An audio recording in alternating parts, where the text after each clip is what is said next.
അശാന്തത നിലനിർത്താം എവിടെ? മിഡിൽ ഈസ്റ്റിൽ, അറബികൾക്കിടയിൽ. ഇതാണ് ഒരു ദുഷ്ടലാക്ക്. ഇതിൽ 100% കുറ്റക്കാർ അമേരിക്കയും ഇസ്രായേലുമാണ്. 100%. അവർ മാനവരാശിയെ ചതിച്ചത്, അല്ലാതെ ആരെ മാത്രമല്ല, ഇറാനെ മാത്രം. ഇറാൻ വിട്ടലിടൂ, മരിക്കാൻ നടക്കുന്ന ജനതയോട് എന്തൊരു അവസാനം പറഞ്ഞു. ഷഹീദായി മരിച്ചാണ്, ഖവാരിജ് ഷഹീദാക്കി കൊന്നു. പിന്നുള്ളത് സീന ഹസനാണ്. ഹസനെ വിഷം കൊടുത്തു വന്നു, ഷഹീദായി മരിച്ചു. പിന്നെ വെട്ടിക്കൊന്നു ആര്? സീന ഹുസൈനെ. അങ്ങനെ പോലെയാണ്. ആ ഒന്നാമത്തെ ഇമാമിന്റെ പേര് തന്നെയാണല്ലോ അവസാനത്തെ ഇമാമിന്, അലി കംനായി. അപ്പോൾ അയാൾ ഷഹീദായി മരിച്ചു. അപ്പോൾ ആ ജനതയ്ക്ക് പുതിയ ഏറ്റവും വലിയ കൊതി എന്താണ്? ഷഹീദ് മരിക്കുക. അപ്പോൾ ഷഹീദായി മരിക്കുന്ന അവർക്കൊരു ആഗ്രഹമാണ്.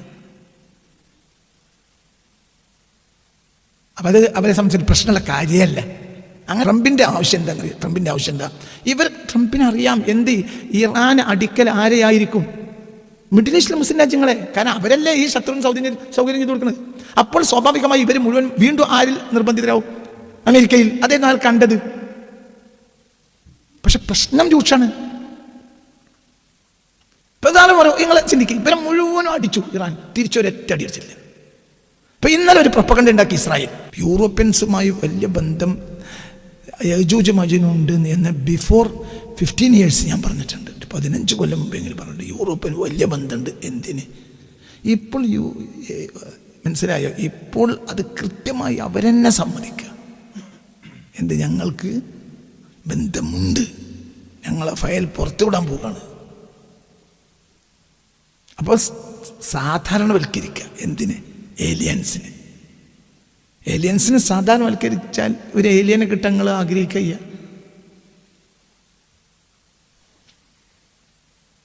ഇപ്പോൾ കുരങ്ങ് എന്ന് പറയുമ്പോൾ കുരങ്ങ് പറയുമ്പോഴത്തേന് ആരോ കുരങ്ങിനെ പറ്റി ഒരു കുരങ്ങ് ഇങ്ങനെയാണ് പെരിയുള്ള ചക്ക മാങ്ങ ഇതൊക്കെ നാശാക്കുക, അങ്ങനെയാണ് ഇങ്ങനെയാണ് എല്ലാം പറഞ്ഞാൽ അത് കേട്ടാൽ നിങ്ങൾക്കൊരു കുരങ്ങിനെ എന്ന് പറയുമ്പോൾ നിങ്ങളെ കുരങ്ങ് വരുമ്പോഴത്തേന് നിങ്ങൾക്ക് പേടിയാവും. അതേസമയം അപ്പുറത്തെ വീട്ടിലും ഇപ്പുറത്തെ വീട്ടിലൊക്കെ കുരങ്ങനെ വളർത്തും. ഓൽക്കൊക്കെ കുരങ്ങുമായി ബന്ധം. ഓലൊക്കെ കുരങ്ങനെ ബിസ്ക്കറ്റ് കൊടുക്കലുണ്ട്. താമരശ്ശേരി വളർത്തുന്നത് നിങ്ങൾക്കും താമരശ്ശേരി പോയാണ്ട് ബിസ്ക്കറ്റ് കൊടുക്കാൻ പൂടിയാവും. അത് സാധാരണവൽക്കരിക്കുക. ഈ ഏലിയൻസിനോട് സാധാരണവൽക്കരിക്കേണ്ടതുണ്ട്. അപ്പോൾ പിന്നെ അവരെ ഒഴുക്ക് മീൻകുല്ലി ഹദബി അൻസിലും, അവരെല്ലാം ഉയർന്ന സ്ഥാനത്ത് അങ്ങോട്ട് ഒഴുകും അന്ത്യനാളിൽ. അപ്പോൾ നമ്മളാളുകൾ അവരെ കൂട്ടുകാരാവും. അങ്ങനെ തന്നെയാണ്. അള്ളാഹു നമ്മളെ കാത്തിരക്ഷിക്കട്ടെ. ഇതൊക്കെ അള്ളാഹു സുബ്ഹാനഹു വ തആല നമുക്ക് തന്നിട്ടുള്ളത് എന്തിനാണ്? ഒക്കെ വ്യക്തമായി പഠിക്കാൻ വേണ്ടിയാണ്. വ്യക്തമായി പഠിക്കാൻ. അൽക്കഫിന് ആമുഖം തന്നെ തീർന്നിട്ടില്ല. ഇന്ന് അൽക്കഫ് അല്ല. ഇന്ന് ഞാൻ ദീവാനെ വ്യാഖ്യാനിക്കുന്നതിന് മുമ്പ് നിലവിലുള്ള സാഹചര്യങ്ങളെ നിങ്ങൾക്കൊന്ന് ബോധ്യപ്പെടുത്തി തരാം.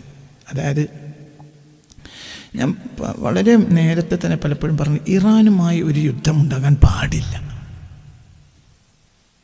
ഇറാനുമായി തൊട്ടടുത്ത രാജ്യത്തിൻ്റെ യുദ്ധമുണ്ടാകാം, അത് അവരുടെ അതിർത്തി പ്രശ്നമായിരിക്കും. അല്ലാതെ ഒരു ലോക യുദ്ധം ഇറാനുമായി ഉണ്ടാകാൻ പാടില്ല. അങ്ങനെ വന്നാൽ വലിയ ദുരന്തങ്ങളുണ്ടാവും. കാരണം ഇറാൻ എന്നതുപോലെ തന്ത്രപ്രധാനമായ രാജ്യം മിഡിൽ ഈസ്റ്റിൽ വേറില്ല. ഇറാൻ വളരെ തന്ത്രപ്രധാനമായ രാജ്യമാണ്. അത് ആ രാജ്യത്തിൻ്റെ പ്രശംസയല്ല ഞാനീ പറയുന്നത്. ഓരോ വളകളുണ്ടല്ലോ, ഓരോന്ന് അല്ലാഹു തആല കൊടുക്കുന്ന വളകൾ, ഓരോന്നിനൊരു വളരുണ്ടല്ലോ, അതിനതിൻ്റെ പ്രാധാന്യം ഉണ്ടാവും. ഇപ്പം അമേരിക്കയും ബ്രിട്ടനും തമ്മിലൊരു യുദ്ധമുണ്ടായാൽ മിഡിൽ ഈസ്റ്റിൽ കഞ്ഞടി കൂടി മുട്ടൂല. ഇറാനും ഇറാഖും തമ്മിൽ യുദ്ധം ഉണ്ടായാലും കഞ്ഞൂടി മുട്ടൂല. ഇറാഖും ലബനാനും തമ്മിൽ യുദ്ധം ഉണ്ടായാൽ കഞ്ഞൂടി മുട്ടൂല. സൗദി അറേബ്യയും ഖത്തർ തമ്മിൽ യുദ്ധം ഉണ്ടായാൽ കഞ്ഞൂടി മുട്ടൂല. ചോറ് കഞ്ഞാവുന്നേ ഉള്ളൂ, കഞ്ഞന്നെ നിൽക്കൂല. UAEയും സൗദിയും തമ്മിൽ യുദ്ധം ഉണ്ടായാൽ ഉണ്ടാവാതിരിക്കട്ടെ, നമ്മൾക്ക് ചോറ് എന്താവും? കഞ്ഞാവും, അതിൻ്റെ അപ്പുറം ഉണ്ടാവില്ല. അതേസമയത്ത് ഇറാനുമായി ലോകരാജ്യങ്ങൾക്ക് ഒരു യുദ്ധമുണ്ടായാൽ അത് ദുരന്തമായിരിക്കും. അത് ഏറ്റവും ബാധിക്കുന്ന നാട് ഇന്ത്യയാണ്. കാരണം ലോകത്തെ ഏറ്റവും കൂടുതൽ ആളുകൾ വസിക്കുന്ന ഒരു നാഷൻ, ഒരു രാജ്യം ഉണ്ടെങ്കിൽ അതേതാ? ഇന്ത്യ. 140 ചില്ലാനം കോടി ജനങ്ങൾ അവിടെ വസിക്കുന്നത്. ഈ ജനങ്ങൾക്ക് ആവശ്യത്തിന് ഇല്ലാത്ത ചില സാധനങ്ങൾ ഇറാനുമായി ബന്ധപ്പെട്ടതാണ്. അപ്പോൾ കഞ്ഞൂടി മുട്ടും. അമേരിക്ക കഞ്ഞൂടി മുട്ടും. അമേരിക്ക ഈ പറഞ്ഞല്ല, അമേരിക്കയിൽ പ്രശ്നങ്ങളുണ്ടാവും. ഇല്ലെങ്കിൽ ഇറാനെ പൂർണ്ണമായി അവർ കീഴ്പ്പെടുത്തണം. ഞാൻ ഇറാനെ കീഴ്പ്പെടുത്താൻ വേണ്ടി പറയല്ല, എന്നാലും തൽക്കാലം പ്രശ്നം പരിഹരിച്ചു പോകും. ഇറാനെ പറ്റും. ഇറാനെ പെട്ടെന്ന് കീഴ്പ്പെടുത്തിയിട്ട് ഇറാനിൽ ഒരു അമേരിക്കൻ താല്പര്യം നടപ്പിലാക്കിയാൽ ധർമ്മങ്ങൾക്കൊക്കെ കുറച്ച് കുഴപ്പമുണ്ടാവും. പക്ഷെ കഞ്ഞി കൂടിയൊന്നും മുട്ടൂല. പെട്ടെന്ന് കീഴ്പ്പെടുത്തണം. ഈ യുദ്ധം നീണ്ടുപോകാൻ പാടില്ല. നരകത്തേക്ക് മഹസറിൽ നിന്ന് കൊണ്ടുപോകാൻ പഠിച്ചോ എന്നാണ് അങ്ങനെ കേട്ടുണ്ടല്ലോ. പറയും അങ്ങനെയല്ലേ മനുഷ്യ മഹസറിൽ നിൽക്കുന്നവർ എന്ത് പറയും റബ്ബിനോട്? റബ്ബേ ഇവിടെ നിന്ന് കൊണ്ടോ, ഇതാവൂല, ഇത് സഹിക്കാൻ കഴിയൂല, അങ്ങനെ ഘട്ടമില്ലേ ആ ഘട്ടം. ഇപ്പം ഇറാൻ അമേരിക്ക പിടിച്ചെടുക്കുകയും അമേരിക്കൻ താല്പര്യമുള്ള ഒരു സർക്കാർ ഇറാനിൽ അധികാരവാഴ്ച നടത്തുകയും ചെയ്താൽ ഇസ്രായേൽ അതുകൊണ്ട് വളരുകയും അറബ് രാജ്യങ്ങൾക്ക് അതുകൊണ്ട് വലിയ നഷ്ടങ്ങൾ ഉണ്ടാവുകയും ചെയ്യും. എന്നാലും എന്തുണ്ടാവില്ല, കഞ്ഞുടി നോട്ടൂല. അത് പെട്ടെന്ന് നടക്കണം. അത് പെട്ടെന്ന് പറഞ്ഞാൽ പെട്ടെന്ന്, വിത്തിൻ ഫ്യൂ ഹവേഴ്സ് പെട്ടെന്ന് നടക്കണം. മണിക്കൂറുകൾക്കുള്ളിലെങ്കിൽ ഇന്ത്യ നടക്കണം. യുദ്ധം നീണ്ടെടുക്കാൻ പാടില്ല. ഇറാനും ഇറാഖും തമ്മിൽ 10 യുദ്ധം നടന്നിട്ടുണ്ട്. അതുകൊണ്ടൊക്കെ ലോകത്ത് നഷ്ടം ഉണ്ടായിട്ടുണ്ട്. പക്ഷെ കഞ്ഞുകൂടിയൊന്നും മുട്ടിയിട്ടില്ല. കാരണം ലോകത്തെ എക്കണോമിക്കൽ സിസ്റ്റവുമായി ബന്ധപ്പെട്ട രാജ്യങ്ങളാണ് ഇതൊക്കെ. അതിൽ ഏറ്റവും തന്ത്രപ്രധാനം ഇറാനാണ്. ഇറാനുമായി യുദ്ധം ഉണ്ടായ കഞ്ഞുകൂടി മുട്ടും ഞാൻ വെറുതെ പറഞ്ഞല്ല. അത് വേറൊരു രാജ്യവുമായി ഞാൻ പറഞ്ഞിട്ടുമില്ല. ആ പറഞ്ഞത് ഏകദേശം 15 കൊല്ലോ 18 കൊല്ലം ഒക്കെ പറഞ്ഞ വാക്കാം. എന്തുകൊണ്ട് ഇറാൻ അങ്ങനത്തെ ഒരു സ്ഥാനമുണ്ട്. അത് ഓരോന്നിനും അള്ളാഹു സുബ്ഹാനഹു വ തആല ഓരോ വളഴ കൊടുക്കും. അപ്പം അങ്ങ് വളയിലുള്ള ഒരു രാജ്യത്തിന് എന്തേലും സംഭവിച്ച ഭയങ്കര പ്രശ്നം. ആ രാജ്യത്തിന് സംഭവിച്ച പ്രശ്നമൊന്നുമില്ല. അതേ സമയത്ത് ആ രാജ്യവുമായി ഫൈറ്റ് നിലനിന്ന പ്രശ്നമാണ്. എല്ലാത്തിനും പ്രശ്നമുണ്ടാവും. അമേരിക്ക പ്രശ്നമുണ്ടാവും. അമേരിക്ക ബുദ്ധി കുറഞ്ഞ ഒരു പ്രസിഡന്റാണ് ട്രംപ്. വരായികൾ നോക്കാത്ത ഒരാളാണ് അയാൾ എന്ന് അമേരിക്കയിൽ തന്നെ പ്രതിപക്ഷം ആരോപിക്കുന്നുണ്ട്. ഇപ്പോൾ ഇത് ആവശ്യമില്ലാത്ത പണിയാണ്. ആവശ്യമില്ലാത്ത പ്രൊപ്പഗണ്ടകൾ പടച്ചുവിടുകയാണ്. ആ പ്രൊപ്പഗണ്ടകൾക്കനുസരിച്ച് ഒന്നും നടക്കുന്നില്ല. ഇറാനെ സംബന്ധിച്ചിടത്തോളം ഇറാനെ ഇവരടിക്കാൻ തുടങ്ങിയിട്ട് 10 പതിറ്റാണ്ടുകളായി. 970 അവസാനം മുതൽ അടിക്കാൻ തുടങ്ങിയതാ. ഇങ്ങനെ അടിക്കാൻ ഒരാളെ പാടില്ല. കൊല്ലാണെങ്കിൽ വേഗം കൊല്ലണം. 979 മുതൽ അമേരിക്കയും ബ്രിട്ടനും അടിക്കുന്ന രാജ്യമാണ് ഏത്? ഇറാന്. അത്തരം അപ്പോൾ ഇറാനെ സംബന്ധിച്ചിടത്തോളം ഇറാന് ഇവിടെ വലിയൊരു കാലം കിട്ടി. അതായത് 40 ചില്ലാനം വർഷങ്ങളായി ഇറാൻ അടിക്കുന്നു. ഇതിനിടയിൽ ചെറിയ ചെറിയ അടി, ആ ഉപരോധം, ചെറിയ ചെറിയ അടികൾ, ഈ അടികൾ കൊണ്ട് ഇറാൻ സ്വയം പര്യാപ്തമായി.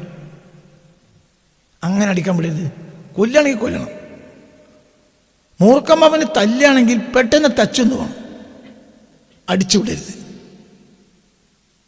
അടിച്ചു വിട്ടു കഴിഞ്ഞാൽ നിന്റെ നാശമാണ്. മൂർഖം പാമ്പിനെ കൊല്ലാൻ തീരുമാനിച്ചാൽ എന്ത് ചെയ്യണം? ആ അടിക്ക കൊല്ല. മറ്റേ ശത്രുവിന് സ്വയം പര്യാപ്തതക്കും, മനസ്സിലായില്ല, കരുത്ത് നേടാനുള്ള അവസരം ഉണ്ടാക്കും. ഇറാൻ ഇന്നൊരു സ്വയം പര്യാപ്ത രാജ്യമാണ്. ഈ അവസ്ഥയിലേക്ക് ഈ അമേരിക്കൻ ഇറാൻ എത്തിച്ച് ശത്രുത കൊണ്ട് ഈ അടി ഇങ്ങനെ നിലനിർത്തിയതിൻ്റെ പിന്നിൽ അറബ് രാജ്യങ്ങളെ കൂടെ നിർത്തലായിരുന്നു അന്ന് US-ന്റെ ലക്ഷ്യം. അതവർക്ക് നേടാൻ കഴിഞ്ഞിട്ടുണ്ട്. പക്ഷെ ഇതിനിടയിൽ അറിയാത്ത നിശബ്ദമായൊരു കാര്യം ഉണ്ടായിപ്പോയി. അതെന്താ? ഇറാൻ എന്തായി? സ്വയം പര്യാപ്തമായി. അപ്പോൾ എത്ര കാലം ഇപ്പം ഒരു പ്രൊപ്പഗണ്ട ഉണ്ടാക്കാണ് ഇറാനിന് ആയുധമില്ല. ഇറാൻ മിസൈൽ കുടിൽ വ്യവസായമാണ്. അങ്ങനെ മിസൈൽ കുടിൽ വ്യവസായമായ രാജ്യം ലോകത്തില്ല. മിസൈൽ ഉണ്ട്, മനസ്സിലായില്ല. ഒരു കുടിൽ വ്യവസായം പോലെ അവർക്ക് ഉണ്ടാക്കാൻ കഴിയുന്നതാണ് എന്ത്? മിസൈൽ ഉണ്ടാക്കാൻ കഴിയും. പിന്നെ സഫറിങ്ങിനെ അവർക്ക് പഠിച്ചിട്ടുണ്ട്. എന്തിനെ അവർ നേരിടും. പിന്നെ അവർ ഒറ്റപ്പെട്ടൊരു ജനതയാണ്. അതുകൊണ്ട് സ്വാഭാവികമായി നമുക്കൊക്കെ അവരോട് ദേഷ്യമാണ്. അപ്പോൾ അവരൊരു പാഠം പഠിച്ചിട്ടുണ്ട്, എല്ലാവർക്കും ഞങ്ങളോട് ദേഷ്യമാണ്. അപ്പോൾ അവർക്ക് ഒരാൾ ഇഷ്ടം ഉണ്ടാവില്ല. നാലാണെങ്കിൽ അസ്സലാം വലൈക്കും എന്ത് കൈപ്പല്ലാരെന്ന് ചോദിച്ചിട്ടില്ലെങ്കിൽ മറ്റവനൊരു വൈരാഗ്യം ഉണ്ടാവും. കാരണം ആർക്കും അത് പണ്ടില്ല. ഈ അടുത്ത കാലത്ത് 1979 ഇസ്ലാമിക വിപ്ലവത്തിന് ശേഷം അറബ് രാജ്യങ്ങൾ മുഴുവൻ ശത്രുതാപരമായിട്ട് മാത്രമാണ് ആരെ കണ്ട്? ഇറാനെ കണ്ട്. അപ്പം ഇറാൻ ഇവരോടും ശത്രുത ഉണ്ട്. പിന്നെ ആ അറബ് രാജ്യങ്ങൾ ബേസ് കൊടുത്തിട്ട് നിലനിർത്തുന്ന വലിയ രാഷ്ട്രമാണ് അമേരിക്ക. അപ്പം അമേരിക്കയ്ക്ക് എല്ലാ സൗകര്യം ചെയ്തു കൊടുക്കുന്നത് അറബ് രാഷ്ട്രങ്ങളാണ്. അപ്പം ആ അറബ് രാഷ്ട്രങ്ങളോട് ഒരു എന്താ പറയുക, ഒരു വൈരാഗ്യം എന്ന് പറയും പോലെ ഉണ്ട് ആർക്ക്? ഇറാന്. ആ കുലവൈരാഗ്യം പുറത്തു വരും. അതാണ് പുറത്തു വന്നുകൊണ്ടിരിക്കുന്നത്. അവർ സ്വയം പര്യാപ്തരുമാണ്. പിന്നെ അവർ ചോറ് ഒഴിവാക്കി കഞ്ഞൂടി കുടിക്കാൻ അവർ പഠിച്ചിട്ടുണ്ട്. ഒന്ന്. രണ്ടാമത്തെ സംഗതി, അവരിൽ ഷഹാദത്ത് താല്പര്യം കൂടുതലാണ്. അവർ യുവാക്കളാവുന്നതോട് ദുആ ചെയ്യുക, ഷഹീദായി മരിപ്പിക്കണമെന്നാണ്. എന്തുകൊണ്ട് അങ്ങനത്തെ ഒരു സാഹചര്യമാണ് അവർക്കുള്ളത്? അവരെ ഇമാമുകളൊക്കെ ഷഹീദായപ്പോൾ അവർ ആദ്യത്തെ ഇമാം സയ്യിദുനാ ഹുസൈനാണ്, അല്ലെങ്കിൽ സയ്യിദുനാ അലിയാണ്. അലി ഷഹീദായി മരിച്ചാണ്. ഹസൻ ഷഹീദായി മരിച്ചാണ്. ഹുസൈൻ ഷഹീദായി മരിച്ച. അവസാനത്തെ ഇമാം അലി കംനായിയാണ്, അയാളും ഷഹീദായി മരിച്ചാണ്. അപ്പോൾ ആ ജനതയെ സംബന്ധിച്ചിടത്തോളം താല്പര്യവും എന്തിന് ഷഹീദായി മരിക്കാൻ? നമ്മളെ നേതാവ് ബാഫക്ക് തങ്ങളാണ്. ബാഫക്ക് തങ്ങൾ നല്ല നിലക്ക് പിന്നെ ഖദീജാബിൻ്റെ കാലിൻ്റെ വീട്ടിലാണ് മരിച്ചു കിടക്കുന്നത്. അപ്പോൾ നമുക്കാൾ ആഗ്രഹം എന്താണ്? കുഴപ്പമൊന്നുമില്ല, അതുകൊണ്ട് മക്കത്തോയി മരിച്ചാണ് ഖദീജാബിൻ്റെ കാലിൻ്റെ വീട്ടിലെത്തണം എന്നാണല്ലോ നമ്മളെ പറയുന്ന കുട്ടികൾ. അതിൻ്റെ സൈക്കോളജി അങ്ങനെ തന്നെയല്ലേ. അപ്പം നമ്മളാഗ്രഹം എന്താണ്? മക്കത്ത് മരിച്ചാണ്ട് നമ്മളെ മക്കത്തോ മദീനത്തോ മരിക്കുക. ആയിഷാബിൻ്റെ കാലിൻ്റെ വീട്ടിൽ കിടക്കുക, ഫാത്തിമാവിൻ്റെ കാലിൻ്റെ വീട്ടിൽ കിടക്കുക, അല്ലെങ്കിൽ മക്കത്ത് മരിച്ചിട്ട് ഖദീജാബിൻ്റെ അല്ലേ? അതല്ലേ നമ്മളൊരു മുസ്ലിമിൻ്റെ, ഒരു മലയാളി മുസ്ലിമായ, പ്രത്യേകിച്ച് മലബാരി മുസ്ലിമായ, ലീഗും സമസ്തയൊക്കെ ആയ നമ്മളെപ്പോഴത്തെ ആവറേജ് മുസ്ലിമിൻ്റെ ആഗ്രഹം അതാണല്ലോ, അല്ലേ? കാരണം നമ്മളെ നേതാവ് അങ്ങനെയാണ്. ഇവരെ ഒന്നാം നേതാവ് മുതൽ ഷഹീദാണ്, ലാസ്റ്റ് നേതാവും ഷഹീദാണ്. അപ്പോൾ അവർക്ക് പ്രശ്നമില്ലാത്ത ഒറ്റ കാര്യമാണ് എന്ത്? ഷഹീദായത്. അലി കംനായിയുടെ ഒരു ചിത്രത്തിൻ്റെ ഒരു ശകലം ഒരു വീഡിയോയുടെ ഒരല്പം ഒരാൾ എനിക്ക് അയച്ചു തന്നു. അതിലൊരു ചെറിയ കുട്ടി, ഒരു ബാലൻ, ഒരു 8 വയസ്സോ മറ്റുള്ള ഒരു ബാലൻ വന്നിട്ട് അലി കംനായിയോട് ചോദിക്കുന്നുണ്ട്, ഞാൻ ഷഹീദായി മരിക്കാൻ വേണ്ടി നിങ്ങൾ ദുആ ചെയ്യണം. അപ്പോൾ അലി കംനായി പറയാണ്, എന്ത്? അത് വേണ്ട മോനെ, മോൻ പഠിച്ച് വളർന്ന് വലുതായി രാഷ്ട്രത്തിന് വലിയ സേവനങ്ങൾ ചെയ്ത് ഒരു 80 വയസ്സായിട്ട് ഷഹീദായി മരിക്കാൻ പഠിച്ച തൗഫീഖ് തരട്ടെ. അപ്പോൾ മരിക്കണം എന്തെന്നെ ഷഹീദായി. കാരണം അവരുടെ ആദ്യത്തെ ഇമാം സയ്യിദുനാ അലിയാണ്. അലി ഷഹീദായി മരിച്ചാണ്, അലിയെ ഖവാരിജ് ഷഹീദാക്കി കൊന്നു. പിന്നുള്ളത് സയ്യിദുനാ ഹസനാണ്. ഹസനെ വിഷം കൊടുത്തു വന്നു, ഷഹീദായി മരിച്ചു. പിന്നെ വെട്ടിക്കൊന്നു ആര്? സയ്യിദുനാ ഹുസൈനെ. അങ്ങനെ പോരാണ്. ആ ഒന്നാമത്തെ ഇമാമിൻ്റെ പേര് തന്നെയാണല്ലോ അവസാനത്തെ ഇമാമിന്, അലി കംനായി. അപ്പോൾ അയാളും ഷഹീദായി മരിച്ചു. അപ്പോൾ ആ ജനതയ്ക്ക് പുതിയ ഏറ്റവും വലിയ കൊതി എന്താണ്? ഷഹീദ് മരിക്കല. അപ്പോൾ ഷഹീദായി മരിക്കുന്ന അവർക്കൊരു ആഗ്രഹമാണ്.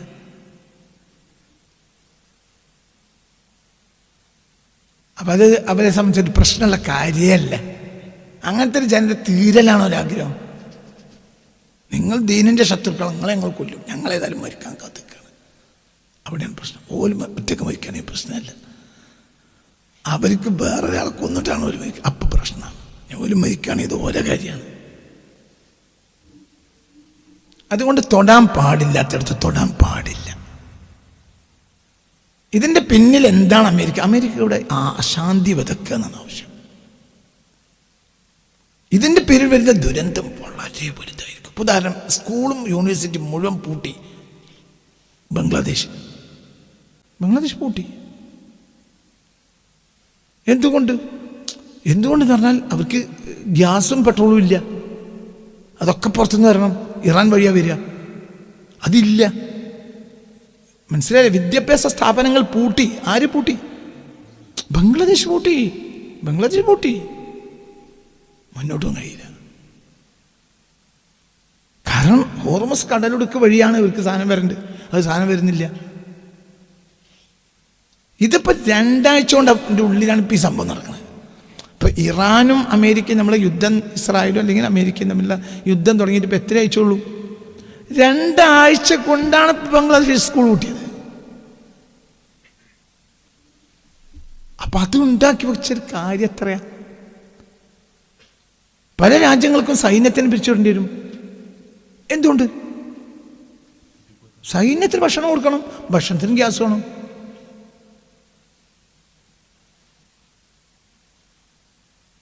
ഇനി സൈന്യത്തിനെ തീറ്റിപ്പോറ്റാണെങ്കിൽ സാധുക്കൾക്ക് ഗ്യാസ് ഉണ്ടാവില്ല, അപ്പൊ ആഭ്യന്തര കലഹം ഉണ്ടാവും. 2 പണി നടക്കുള്ളൂ. ഒന്നിരിക്കൽ സൈന്യത്തിന് പുറത്തു വിടണം, എന്നാ പിന്നെ സർക്കാരിന് ഇവർക്ക് ഗ്യാസ് കൊടുക്കേണ്ട ഉത്തരവാദിത്തമല്ല. അല്ല, സൈന്യത്തിനെ നിലനിർത്തുകയാണെങ്കിൽ സാധാരണക്കാർക്ക് ഗ്യാസ് കൊടുക്കാൻ കഴിയില്ല. സാധാരണക്കാർക്ക് ഗ്യാസ് കിട്ടിയില്ലെങ്കിൽ ആഭ്യന്തര കലാപം ഉണ്ടാവും. ഓരോ നാട്ടിലും ആഭ്യന്തര കലാപം ഉണ്ടാവും. നിങ്ങളെന്താ വിചാരിച്ചത്? സർക്കാരിനെ കുറ്റം പറഞ്ഞിട്ട് കാര്യമില്ല.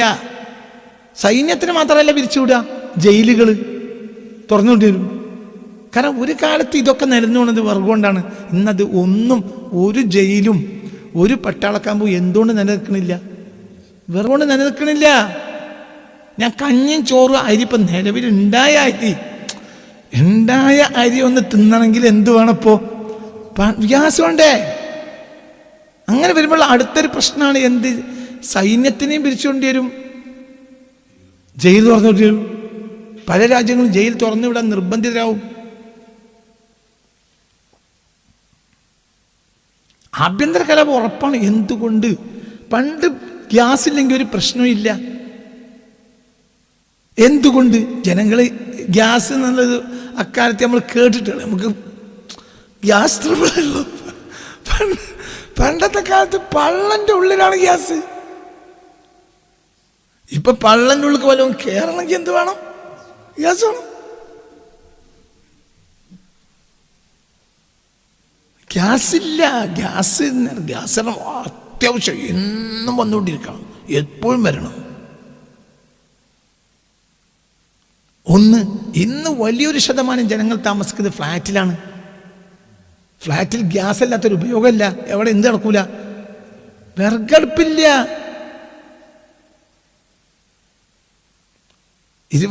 മനസ്സിലായില്ല നിങ്ങൾ? അതായത് 20-ാം നൂറ്റാണ്ടിൻ്റെ 2ാം പകുതിയോടുകൂടെ ഫ്ലാറ്റ് സിസ്റ്റം ആരംഭിച്ചു. ഇത് അവലംബിക്കാണ്, ഇതിനെ അവലംബിച്ച് ജീവിക്കാണ്. എന്ന് 20-ാം നൂറ്റാണ്ടിൽ 21-ാം നൂറ്റാണ്ടിൽ വലിയൊരു ശതമാനം ജനങ്ങൾ താമസിക്കുന്ന എവിടെയാ? ഫ്ലാറ്റിൽ എന്ത് നടക്കുകയില്ല, വിറക് സിസ്റ്റം നടക്കൂല. അപ്പൊ അവർക്ക് ഗ്യാസ് നിർബന്ധമാണ്. എന്ത് ചെയ്യും? അവരെവിടെ പുനരധിവസിപ്പിക്കും? ഇതിനെന്താ ഒരു സൊല്യൂഷൻ അമേരിക്കയുടെ കയ്യിലില്ല, ആരെ കയ്യിലും ഇല്ല. ഇയാളൊരു പ്രാന്തായിട്ട് ചെയ്യാണിത്. ഇല്ലെങ്കിൽ അതിന് മാത്രമുള്ള ശക്തി ഇവർക്ക് വേണം. അവർ 2 ദിവസം കൊണ്ട് പിടിച്ച് കെട്ടണം. ഇപ്പൊ ഒരുത്തനെ പ്രാന്തനെ നമ്മൾ ഇളക്കാൻ പാടില്ല. പ്രാന്തനെ ഇളക്കുകയാണെങ്കിൽ ഓനെ 5 മിനിറ്റ് കൊണ്ട് കെട്ടണം. 5 മിനിറ്റ് ആകാൻ പാടില്ല. 2 മിനിറ്റ് കൊണ്ട് കെട്ടിയില്ലെങ്കിൽ നാട്ടുകാർ തല മുഴുവൻ വെട്ടു. അങ്ങനെ തന്നെയല്ലേ? ഓനാണ്ട് എറിഞ്ഞു, ഓനെ നമ്മളാണ് വെട്ടി, അല്ലെങ്കിൽ അവൻ്റെ ബാപ്പാനെ നമ്മളാണ് കൊന്നു. ഇവനെ ആൾറെഡി തന്നെ എന്താണ് ലൂസാ. അങ്ങനത്തെ തന്നെ ബാപ്പാനെ നമ്മൾ കൊന്നാൽ ഓനെ പിടിച്ച് കെട്ടിയിട്ടേ ബാപ്പാനെ കൊല്ലാൻ പറ്റുള്ളൂ. ഇറാനെ തകർത്ത് കഴിഞ്ഞിട്ട് അവസാനം കൊല്ലതാണ്ടതാണ് ആരിക്കമ്മയെ. അതൊക്കെ ഇതൊക്കെ ഈ ബുദ്ധിയൊക്കെ അമേരിക്കക്ക് അറിയില്ലേ? അറിയാത്തോണ്ടല്ല. അമേരിക്ക ഇത് കാക്കക്കൂട്ട് കല്ലിട്ടതാ. എന്തിന്? നമ്മൾ ഉറക്കം പോയിക്കോട്ടെ, അതിന് അയാൾക്ക് നഷ്ടമില്ലല്ലോ. അവസാനാണ് അയാൾക്ക് ഈ പ്രശ്നം ഉണ്ടാകുക. ഞാനീ പറഞ്ഞ ലോജിക്ക് എന്താ നിങ്ങൾ ചിന്തിക്കാത്തത്? ഈ രാജ്യം തകർത്തതിന് ശേഷം അവസാനം പ്രസിഡന്റിനെ കൊന്ന പ്രശ്നമുണ്ടോ ലോകത്ത്? പിന്നെ ഖിയാമത്ത് സ്വർഗം നരകവും മേശരി മറ്റൊക്കെ ഉണ്ടോന്നല്ലേ? ഇവിടെ ഇപ്പൊ പ്രശ്നമൊന്നുമില്ലല്ലോ. ഇറാനി ഒരു തകർത്തു, അവസാനം എന്തും ചെയ്തു. ആ കാര്യം അവനെ കൊന്ന ഇവിടെ ഒരു പ്രശ്നമല്ല. ആയിക്കോട്ടെ, ജനജീവിതം 10 പത്രത്തിൽ വായിക്കും. ഇറാൻ തകർക്കപ്പെട്ടു. അമേരിക്ക പുതിയ സർക്കാർ ഉണ്ടാക്കി അലി ഖംനയെ വധിച്ചു. നമുക്ക് ചായപ്പീടിയിൽ അങ്ങോട്ടും ഇങ്ങോട്ടും 4 വർത്താനം പറഞ്ഞാൽ അങ്ങനെ പോകാമെന്നല്ലാതെ നമുക്കതൊരു പ്രശ്നം ഉണ്ടാവില്ല. ഇതാദ്യം തന്നെ അമേരിക്ക എന്താ ചെയ്ത്? അലി ഖംനായിയെ കൊന്നു, പിരാന്തനം തുറന്നു വിട്ടു. മറ്റൊരു നേരത്തെ ആര് കുറച്ച് അന്തമുള്ള ഒരാൾ ഇയാളാ, മനസ്സിലായില്ല, കുറച്ചൊരു മിതവാദിയായിരുന്നു ആര്? ഈ അലി ഖംനായി. മറ്റേ മുഴുവൻ ഫുൾ പിരാന്തന്മാരാ. ഇതെന്താ? ഇതാണ് ട്രംപിൻ്റെ ആവശ്യം. ട്രംപിൻ്റെ ആവശ്യം എന്താണെന്നറിയാം? ട്രംപിൻ്റെ ആവശ്യം എന്താ? ട്രംപിനറിയാം എന്ത് ഇറാൻ അടിക്കൽ ആരെയായിരിക്കും? മിഡിൽ ഈസ്റ്റിലെ മുസ്ലിം രാജ്യങ്ങളെ. കാരണം അവരല്ലേ ഈ ശത്രുവിന് സൗകര്യം ചെയ്ത് കൊടുക്കുന്നത്. അപ്പോൾ സ്വാഭാവികമായി ഇവർ മുഴുവൻ വീണ്ടും ആരിൽ നിർബന്ധിതരാവും? അമേരിക്കയിൽ. അതായിരുന്നു അയാൾ കണ്ടത്. പക്ഷെ പ്രശ്നം രൂക്ഷാണ്. പ്രധാനം ഓരോ നിങ്ങൾ ചിന്തിക്കുക, ഇവരെ മുഴുവനും അടിച്ചു ഇറാൻ, തിരിച്ചൊരൊറ്റ അടി അടിച്ചിട്ടില്ല. ഇപ്പൊ ഇന്നലെ ഒരു പ്രൊപ്പഗണ്ട ഉണ്ടാക്കി ഇസ്രായേൽ, UAE ഇറാനെ തിരിച്ചടിച്ചു. ഉടനെ UAE ഭരണ നേതാക്കന്മാർ പറഞ്ഞു അത് അവാസ്തവമാണ്, അവാസ്തവമായ വാർത്ത പ്രചരിപ്പിക്കരുത്. എന്തുകൊണ്ട്? നിങ്ങൾ ബുദ്ധിയില്ലേ? മനസ്സിലായില്ല? നിങ്ങൾ ബുദ്ധി ഉണ്ടെങ്കിൽ ഇത് ആലോചിക്കുക, ഇതിൻ്റെ ലോജിക്ക് നിങ്ങൾ ആലോചിക്കുക. അതായത് ഈ 2 ആഴ്ചക്കുള്ളിൽ ഈ സമയത്ത് മുഴുവനും ഏറ്റവും കൂടുതൽ അവർ ആക്രമിച്ചത് ആരെയാണ്? മിഡിൽ ഈസ്റ്റിലെ മുസ്ലിം രാജ്യങ്ങളല്ലേ. ഈ രാജ്യങ്ങളൊന്നും ഒരു ചെറിയ ഓലപ്പടക്കം പോലും എറിഞ്ഞിട്ട് ഇറാനിലേക്ക് തിരിച്ചടിച്ചില്ല. ഇന്നലെ ഇസ്രായേൽ ഒരു പ്രൊപ്പഗണ്ട ഉണ്ടാക്കി വേൾഡ് മാധ്യമങ്ങൾ. എന്ത്? UAE മിസൈൽ തിരിച്ചടിച്ചു. അത് ഉടനെ UAE ഭരണാധികാരികൾ പറഞ്ഞു ഇല്ല, അത് കളവാണ്, അത്തരം പ്രൊപ്പഗണ്ടകൾ, കളവ് വാർത്ത പ്രചരിപ്പിക്കരുത്. എന്തുകൊണ്ട്? ഇപ്പൊ തന്നെ ഇവരിങ്ങനെയാണെങ്കിൽ തിരിച്ചടി തുടങ്ങിയാൽ ഇതിൻ്റെ 100 ഇരട്ടിയായിരിക്കും ഈ രാജ്യങ്ങൾ അടിക്കുക. ഇവരുടെ കയ്യിൽ ഒന്നുമില്ല അവരെ പ്രതിരോധിക്കാൻ. അവർ കൊടുത്ത ആയുധപ്പോലെയുള്ള ആയുധങ്ങളേ ഉള്ളൂ. ആയുധം ഉണ്ടാക്കാനുള്ള സംവിധാനമൊന്നുമില്ല.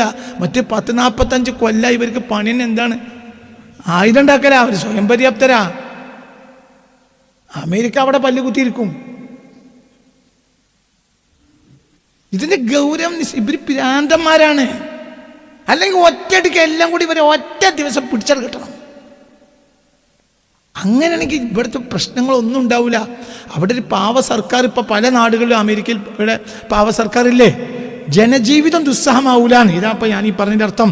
അത് ശരിയോ തെറ്റോ എന്നല്ല ഞാൻ പറഞ്ഞത്. ഇപ്പോൾ വന്നത് സാമൂഹിക ജീവിതം അവതാളത്തിലായിരുന്നതാണ്. അതിനൊരു സൊല്യൂഷൻ ഇല്ല. ഇപ്പം 140 കോടി ജനങ്ങളുടെ ഗ്യാസ്, പെട്രോള്, ഭക്ഷണ സാധനം, വളമയില് വരുന്നുണ്ട്. ഭക്ഷണം ഉണ്ടാക്കണമെങ്കിൽ എന്ത് വേണം? ഇന്നിപ്പോൾ ഭക്ഷണം ഉണ്ടാക്കാനുള്ള കാരണം, ഭക്ഷണം ഇന്ന് ഇഷ്ടം പോലെയാണ്. എന്താ കാരണം? വളം. ഒരു കാലത്ത് വളമില്ല. പെട്രോളിയം ഉൽപ്പന്നങ്ങളാൽ ഉണ്ടാകുന്നതാണ് എന്ത്? വളം. പെട്രോൾ ഉൽപ്പന്നം 20-ാം നൂറ്റാണ്ടിൻ്റെ തുടക്കത്തിലാണ് ഈ വളം വരുന്നത്. പണ്ട് ജൈവവളമാണ്. അപ്പോൾ ഒരു കതിരിൽ 10 മണി ഉണ്ടാവുള്ളൂ. ഇന്ന് അങ്ങനെയല്ല. ഒരു കതിരിൽ 1000 മണിയോ 1500 മണിയും ഉണ്ടാകുന്ന സംവിധാനങ്ങൾ എന്തിലൂടെ വന്നു?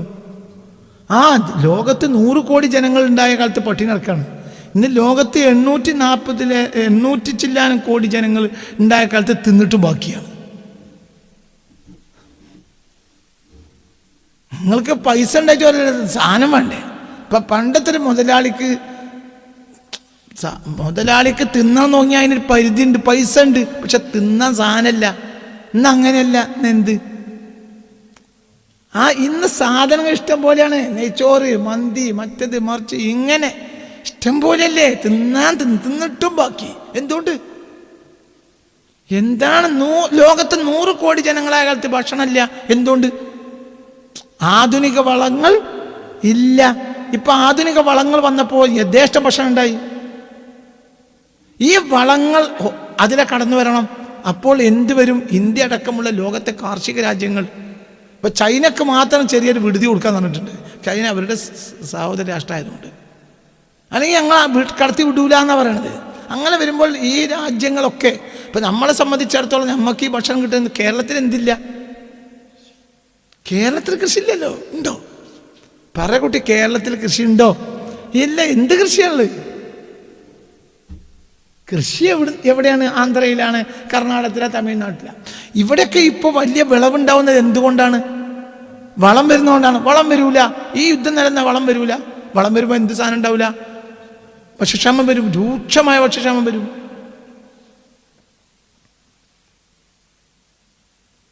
അത് തമാശല്ല, ഇത് ഭയങ്കര പ്രശ്നമാണ്. ഇത് ഒറ്റ ദിവസത്തിൽ പേർ പൊട്ടിച്ചോളണം. അവരുമായൊരു യുദ്ധം നിലനിൽക്കാൻ പാടില്ല. ഒരു ദിവസം കൊണ്ട് പൊട്ടിക്കണം. അതിന് ആദ്യം ചെയ്യേണ്ടത് ഇമാമിനെ കൊല്ലല്ല.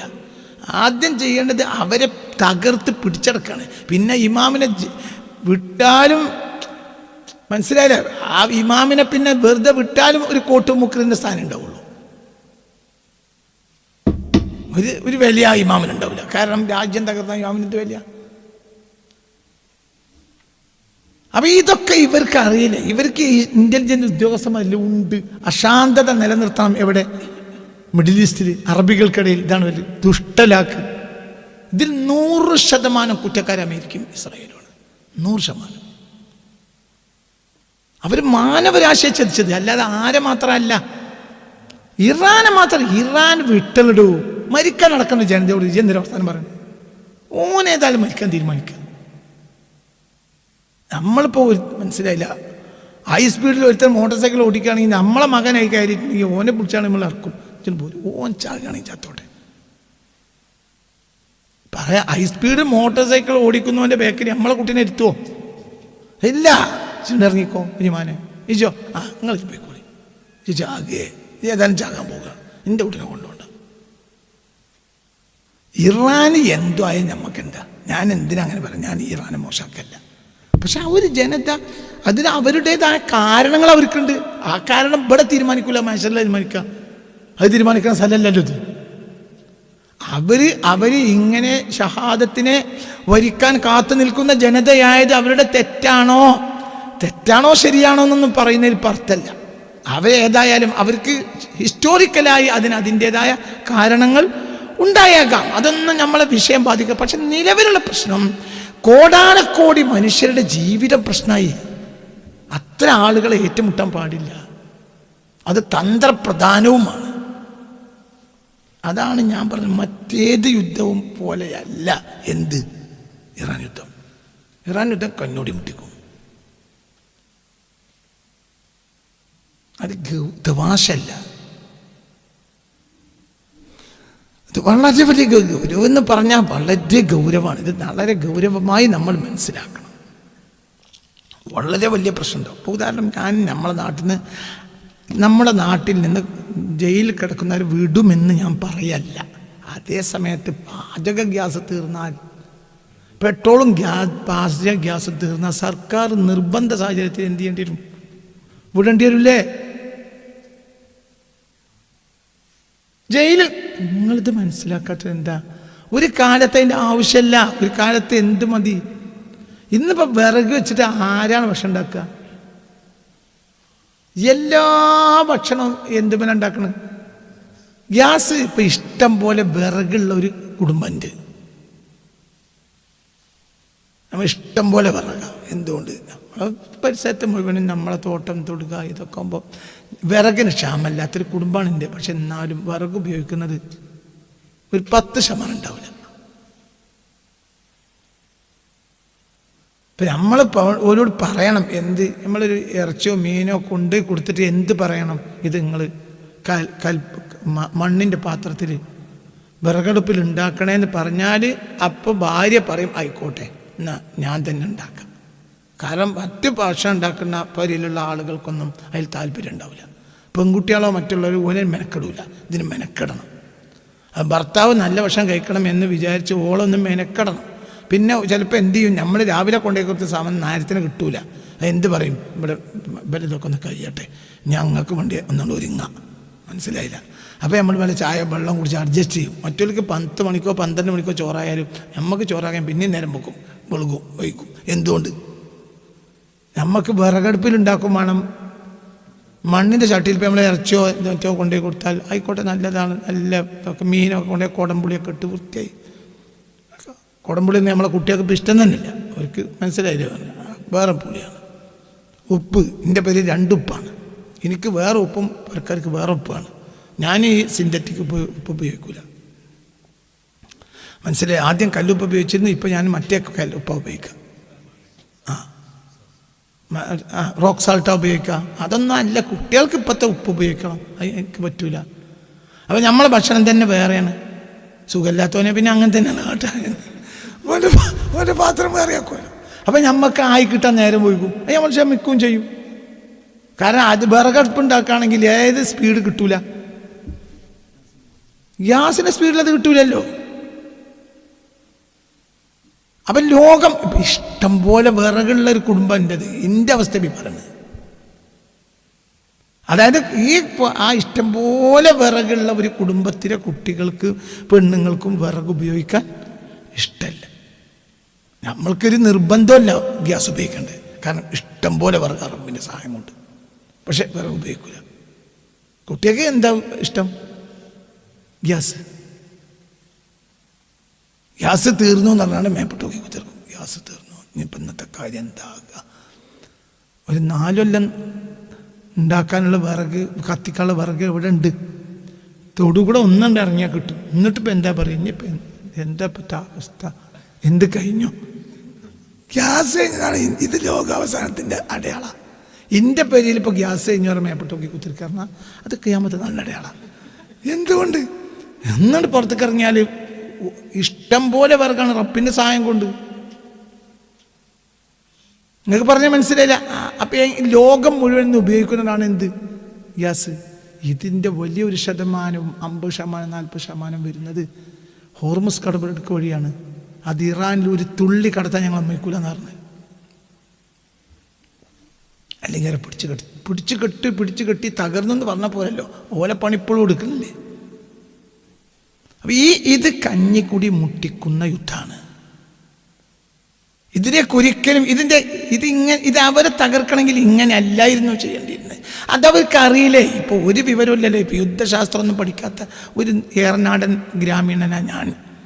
എനിക്കിത് നിങ്ങളിതിൻ്റെ നേരത്തെ ട്രംപിനോട് പറയാൻ, ഞാൻ ട്രംപിനിത് അറിയാത്തല്ലോ. ട്രംപിൻ്റെ പ്രശ്നം ഇതന്നെയാണ്. എന്ത്? നമ്മളൊക്കെ കുടുങ്ങുക, നമ്മളെല്ലാവരും കുടുങ്ങുക. എന്നിട്ട് ഇവിടെ അശാന്തത ഉണ്ടാവുക. അതവരെ ഉദ്ദേശമാണ്.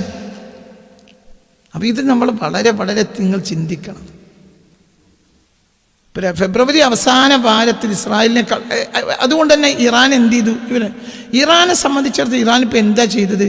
ഇറാന് കേവലം ഫെബ്രുവരി 28 മാർച്ച് 5 ഇടയിൽ മാത്രം ഇറാൻ 2171 ഡ്രോണുകളും മിസൈലുകളും ഗൾഫ് രാജ്യങ്ങളിലേക്ക് തൊടുത്തുവിട്ടു. അതേസമയത്ത് ഇസ്രായേലിലേക്ക് അവർ വിട്ടത് 255 മിസൈലാണ്. 2175 ദിവസം കൊണ്ട് ഫെബ്രുവരി 8 മാർച്ച് 5 ഇടയിൽ അവർ ഗൾഫ് രാജ്യങ്ങളിലേക്ക് ഇട്ടത് 2171 മിസൈലാണ്. അതേസമയത്ത് ഇസ്രായേലിലേക്ക് ഇട്ടതോ 255 മിസൈൽ. എന്തുകൊണ്ട്? രണ്ട് കാരണം. ഒന്ന്, ഈ മിസൈലുകളെ പ്രതിരോധിക്കാനുള്ള ഏറ്റവും കരുത്തുള്ള രാഷ്ട്രമാണ് എന്ത്? ഇസ്രായേൽ. ഇവർക്ക് ആ കരുത്തില്ല. അതുകൊണ്ട് വിട്ട മിക്കവാറും അവിടെ ചാടിക്കോളും. അപ്പോൾ ഒരു പണിയെടുക്കുമ്പോൾ ആ പണി ഫലവത്താകാൻ നല്ലത് അത് എവിടേക്ക് വിടലാണ്? അറബികൾ പിന്നെ ഒട്ടകത്തിനകത്ത് നിന്ന് പല്ല് കുത്തി നടക്കുക, ഈ പണി തന്നെ ഉള്ളൂ. ഇതൊന്നും അവർക്ക് അറിയില്ലല്ലോ. അത് കാര്യമായ പ്രതിരോധ ശക്തി അവരുടെ കയ്യിലില്ല. അതുകൊണ്ട് 10 വിട്ടാൽ 8 അവിടെ ചാടാൻ നല്ലത് ആരാണ്? മറ്റത് 10 വിട്ടാൽ 1 അടിയെങ്കിലായി. എവിടെ? ഇസ്രായേൽ വലിയ പ്രതിരോധ ശക്തിയുള്ള രാഷ്ട്രമാണ്. സ്വന്തം മുസ്ലിം രാഷ്ട്രങ്ങളായ അറബ് രാഷ്ട്രങ്ങളെ 2171 മിസൈൽ ഡ്രോണുകളും വിട്ടപ്പോൾ ഇസ്രായേലിലേക്ക് ഒരു 255 മാത്രം 5 ദിവസത്തിനുള്ളിൽ. പിന്നെയും വന്നു, എത്രയെന്ന് കണക്കില്ല. അപ്പോൾ അവർ ഏറ്റവും കൂടുതൽ രണ്ടാമത്തെ കാരണം എന്തുകൊണ്ട്? ഈ ഇസ്രായേലും അമേരിക്കയും നേരത്തെ നമ്മുടെ ശത്രുക്കളാണ്. അവർക്ക് ബേസ് കൊടുത്തതാണ് ഇവർ ചെയ്തത്. അപ്പം ഇവരെ ആ ബേസിൽ നിന്നുകൊണ്ടാണ് എന്ത് ചെയ്യണത്? ഇറാൻ ഉപദ്രവിക്കുന്നത്.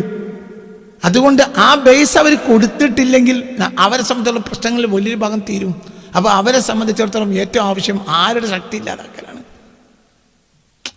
അറബ് രാജ്യങ്ങളെ ശക്തി ഇല്ലാതാക്കിയാൽ അവരെ സംബന്ധിച്ചിടത്തോളം പിന്നെ അവരെ ഇതേ സൗകര്യത്തിൽ ആക്രമിക്കാൻ കഴിയില്ല.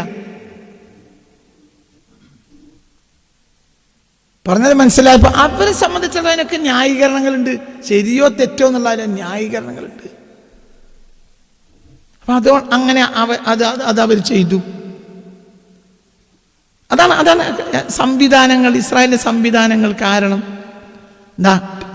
TRT വേൾഡിൻ്റെ റിപ്പോർട്ടാണ് എന്ത്, ഇറാന് മറ്റു രാജ്യങ്ങളെ ആക്രമിച്ചതിനേക്കാൾ കൂടുതലും ഇറാൻ ആക്രമിച്ചത് അറബ് രാജ്യങ്ങളാണ് എന്ന്.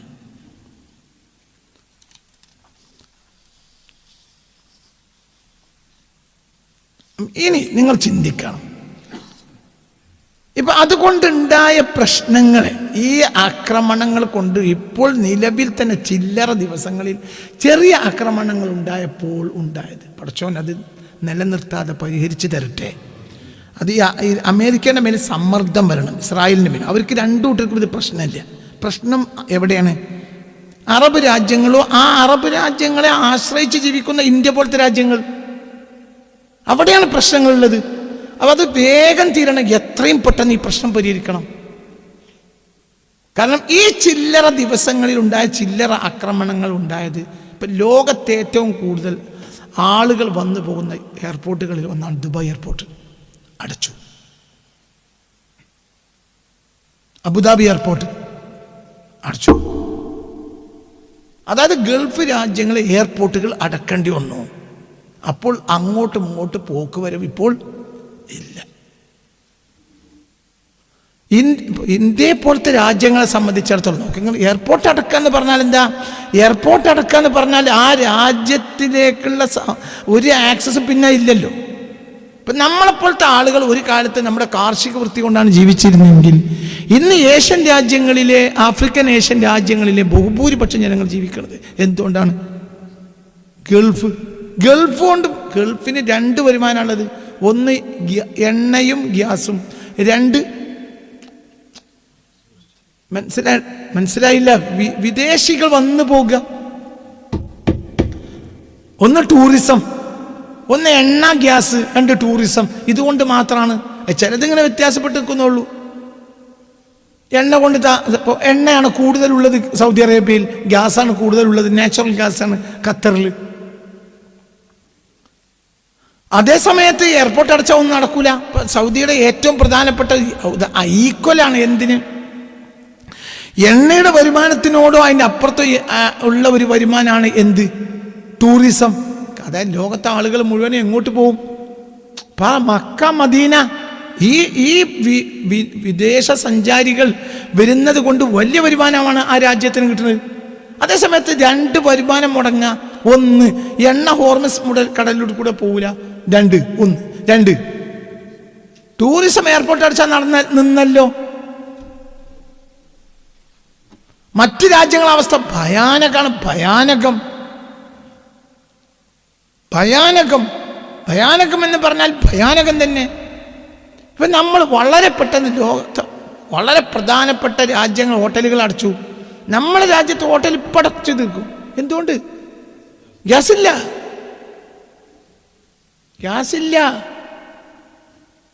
അവിടെ പിന്നെ രണ്ട് പ്രശ്നങ്ങളുണ്ട്. ഒന്ന്, ഹോട്ടൽ തൊഴിലാളികൾ ലക്ഷോപലക്ഷമാണ്. ഓലെങ്ങനെ ജീവിക്കും? ഹോട്ടലിന് ഭക്ഷണം കഴിച്ച് ജീവിക്കുന്ന ഒരു ജനത ഉണ്ട്. അവരെങ്ങനെ ജീവിക്കും? പണ്ടത്തെ അവസ്ഥയല്ല, ഇപ്പം അവസ്ഥ മാറി. ഇപ്പം ലോകം മുഴുവനും ഒരുത്തരേ ഉള്ളൂ.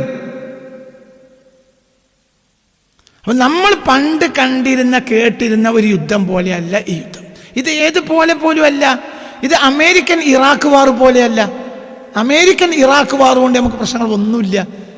എണ്ണ കുറച്ച് അമേരിക്കക്കാർ നശിപ്പിച്ചു, കുറെ കയറ്റിക്കൊണ്ടേ. പക്ഷെ ഹോർമസ് കടലൊടുക്ക് ഇവരെ കയ്യിലാണ്. അതുകൊണ്ട് പ്രശ്നമൊന്നും ഉണ്ടായിട്ടില്ല.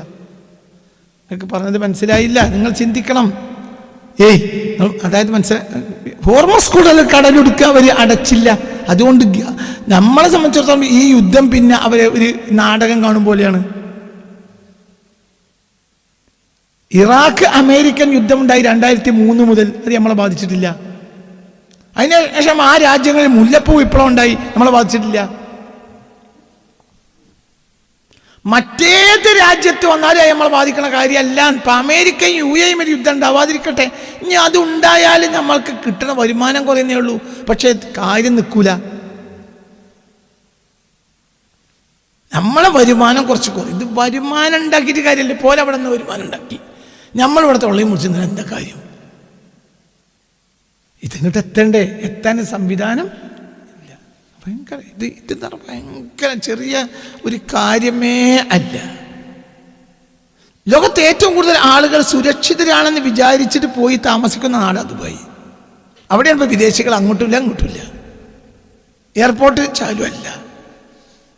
ലോകത്തെ അതിസമ്പന്നർ മാത്രം താമസിക്കുന്നതാണ് എന്നറിയും മരീന 23. അവിടെ ഒരു ഫ്ലാറ്റിന് വില 34 കോടി രൂപയാണ്. ഒരു ഫ്ലാറ്റിന് വില, ചെറിയൊരു ഫ്ലാറ്റിന് വില 34 കോടിയാണ്. ലോകത്തെ അതിസമ്പന്നർ മാത്രം താമസിക്കുന്നതാണ്. അതിൽ അവരെന്ത് ചെയ്തു? മിസൈലിട്ടു. ഇറാൻ മിസൈലിട്ടു. അതിന് കണക്കാക്കിയിട്ട് അതിസമ്പന്നർ മാത്രം താമസിക്കുന്ന, ഒരിക്കലും ആ ഏരിയയിൽ ഒരു പ്രശ്നം ഉണ്ടാവില്ല എന്ന് വിചാരിക്കുന്നതാണ് എന്ത് മരീന 23. അതിലേക്ക് വരെ മിസൈലിട്ടു. നിങ്ങൾ ചിന്തിക്ക്.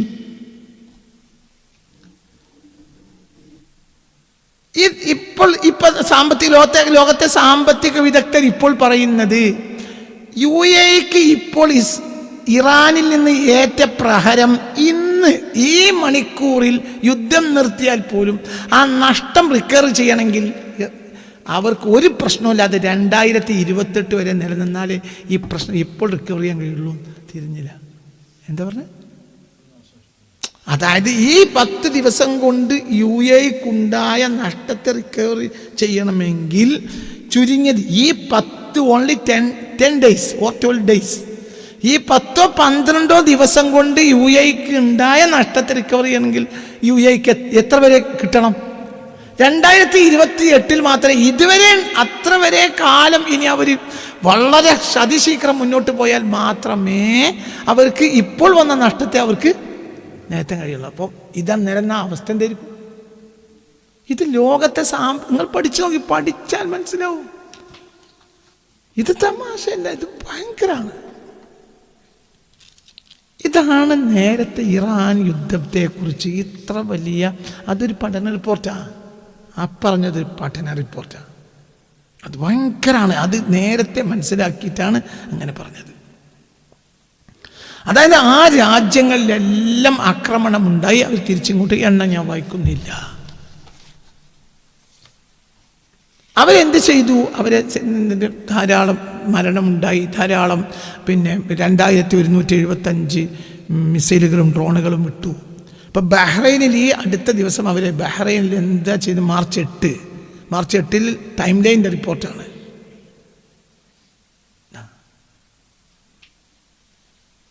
Drone attack damage Bahrain water desalination പ്ലാന്റിനെ അവർ തകർത്തു. Following US bombing of Iran's plant. അതായത് ഈ US-ൻ്റെ ഇറാനിൻ്റെ നേർക്കുള്ള ആക്രമണം കാരണം എന്ത് ചെയ്തു?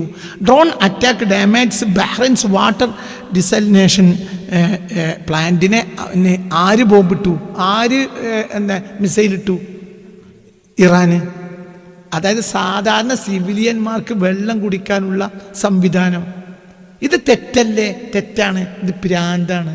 അവർക്ക് ഭ്രാന്തമാണല്ലോ. ഞാൻ പോയി ഭ്രാന്താണ്. ഇത് തെറ്റല്ലേ? മനുഷ്യർ വെള്ളം കുടിക്കുന്ന ഇത് യുദ്ധ നിയമങ്ങൾക്കെതിരാണ്. പക്ഷെ കണ്ണും മൂക്കും പോയവന് പിന്നെ അതിന് ഓൻ്റെ സാഹചര്യം അങ്ങനെ നമ്മൾ പറയാം. കാക്കക്കൂട്ട് കല്ലിട്ടിട്ട് കാക്കാളെ നാട്ടിലുള്ളവരെ മുഴുവൻ തലി കുത്താണെങ്കിൽ എന്താ പറയാ? എന്തിനെ വെറുതെ കല്ലിടാൻ പോയി എന്നല്ലേ പറയാ? മറ്റൊരു സാധനം ഉണ്ടല്ലോ, കുത്തുന്ന സാധനം എന്തായാലും പറയാ? കടന്നക്കൂട്ട്. കടന്നല കൂട്ടിലേക്ക് ഒരാൾ കല്ലിട്ട് കഴിഞ്ഞാൽ പിന്നെ മനുഷ്യന് ദുന്യാവ് പറക്കാൻ കഴിയൂല. ഇതാണ് ഇറാൻ യുദ്ധത്തെക്കുറിച്ച് ഞാൻ അങ്ങനെ പറയാനുള്ള കാരണം. അത് ഒരു പഠന റിപ്പോർട്ടാണ് പറഞ്ഞത്, വെറുതെ പറഞ്ഞല്ല. ഒരു കൃത്യമാണ് സംഗതി.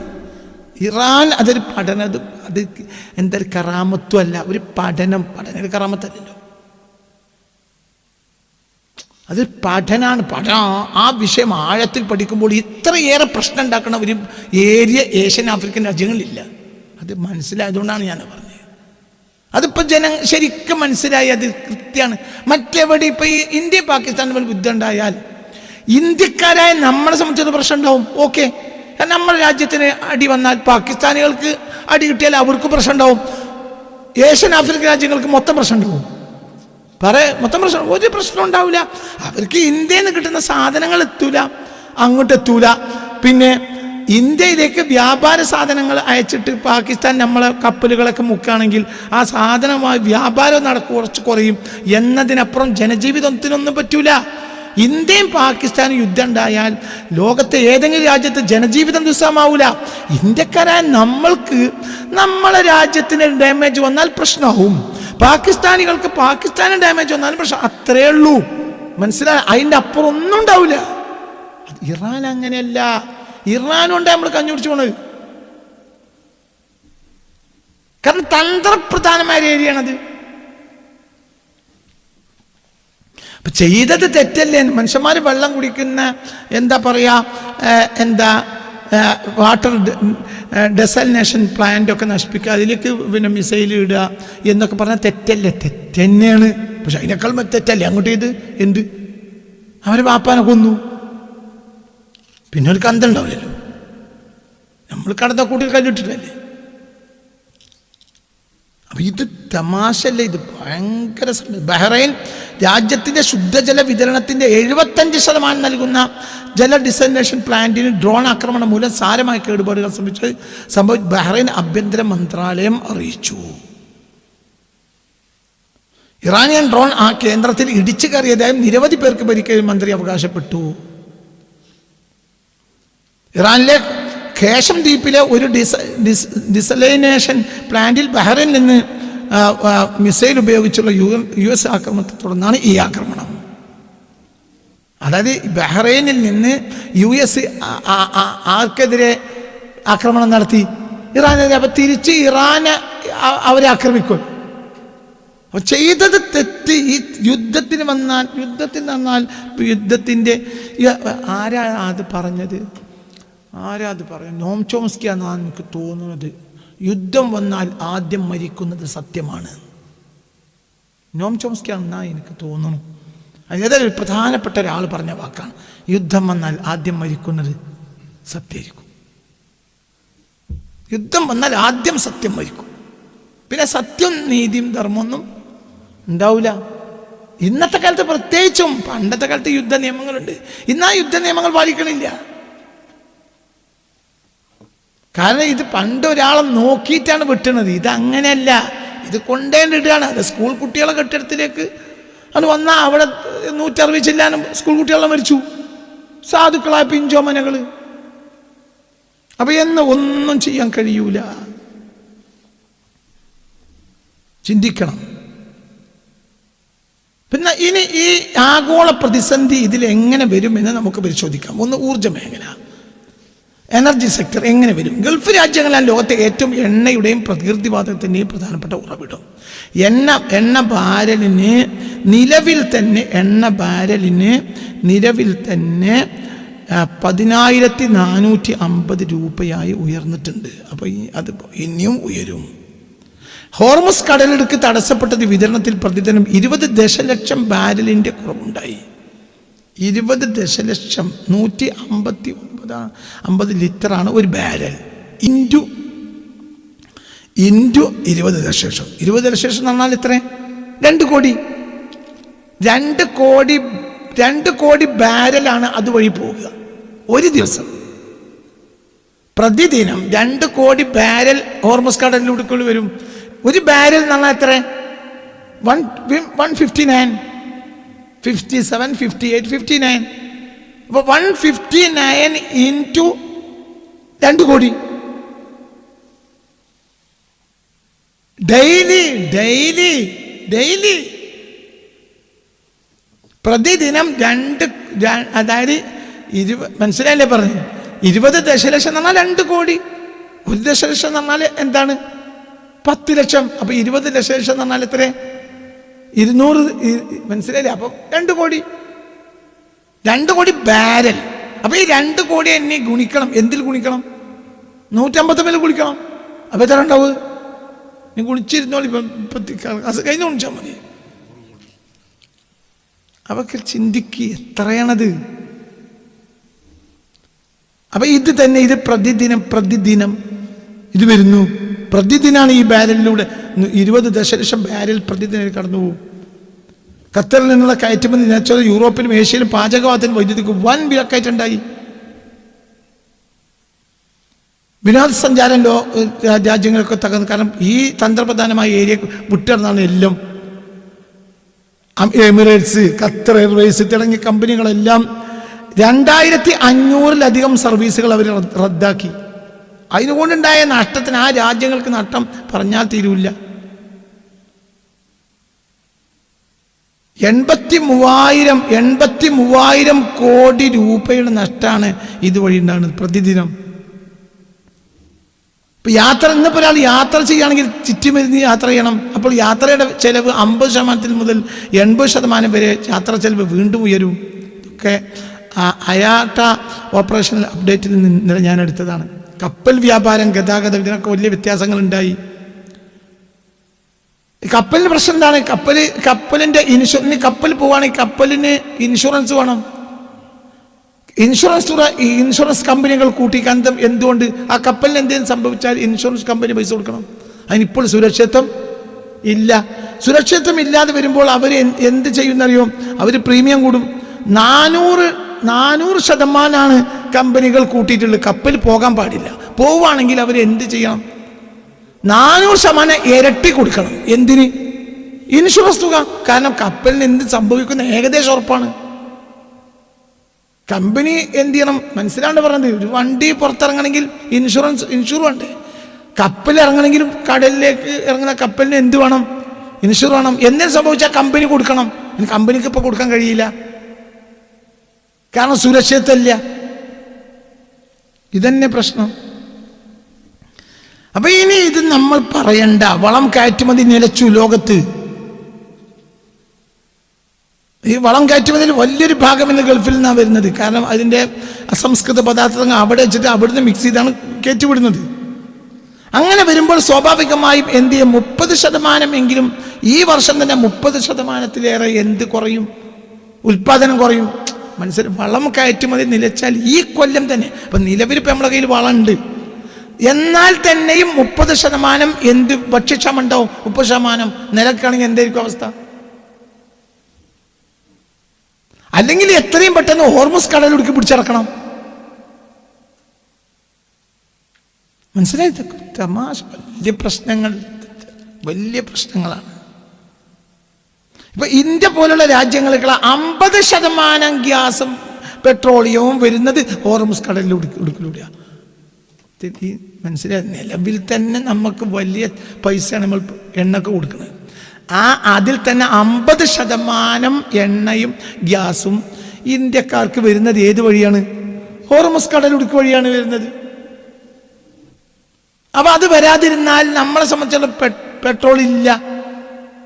ഇനിയുള്ള പെട്രോളിനെ ഇപ്പോൾ തന്നെ ചില രാജ്യങ്ങൾ ഇതേ ഏരിയയിൽ നിന്ന് എണ്ണ കൊണ്ടുവന്നിട്ട് 40 റുപ്യ 45 റുപ്യക്ക് 1 ലിറ്റർ എണ്ണ കൊടുക്കുമ്പോൾ നമുക്കൊരു ലിറ്ററിന് എത്രയാണ്? 100 റുപ്യ. അങ്ങനെയാണ് നമ്മൾ നേരത്തെ തന്നെ പെട്രോളിൻ്റെ കാര്യത്തിൽ നമ്മളെ അവസ്ഥ അങ്ങനെയാണ്. അപ്പോൾ ഇനി ഈ ക്ഷാമം കൂടി വന്നതിൻ്റെ അവസ്ഥ എന്തായിരിക്കും? അങ്ങനെ വരുമ്പോൾ എന്ത് കൂടും? കയറ്റുമതി വില കൂടും. അങ്ങനെ വരുമ്പോൾ എന്തിനും കൂടും. പെട്രോളിന് വില കൂടിയാൽ എന്തിനാ വില കൂടുക? എന്തിനെന്നാണ്ട എന്തിനും ഉപ്പ് തൊട്ട് കർപ്പൂരം വരെ എന്ന് പറഞ്ഞാൽ എന്തിനും വില കൂടും. അപ്പം അതൊക്കെ ഇതിന് കാരണമാകും തന്നെ. അപ്പം ചുരുക്കത്തിൽ ഞാനത് നീട്ടി പറഞ്ഞു.